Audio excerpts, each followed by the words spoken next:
The state asking for that sidebar triggered a recess, and they are actually going to discuss what the state believes is an opening of a door there by John Pryor right at the end there.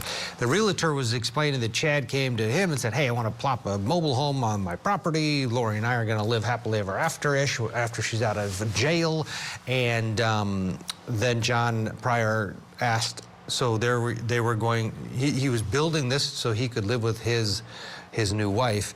The state thinks that triggers now motivation for building this mobile home, which they believe was so that he could have some cover to dig up and/or deal with the dead bodies on his property. So let's talk about it with Michael Jaafar, Big Case Mike, they call him. He is with us. He's a national trial attorney, and this is going to be a unique argument where the state believes the door has been open. These are always very pivotal, and your thoughts? Is this an open door, or are these a bit of a stretch? That's a tough one. That's a very, very, very, very tight window.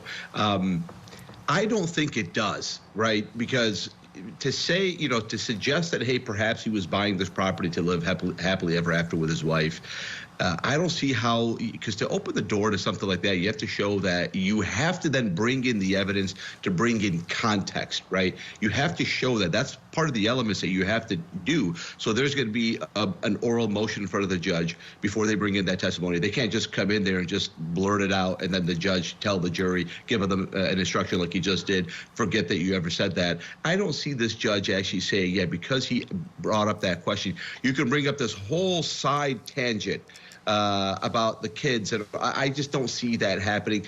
Crazier things have happened, but I don't think that would open the door. But I do agree with you. It does kind of, it's a little bit of a trip into that direction, maybe.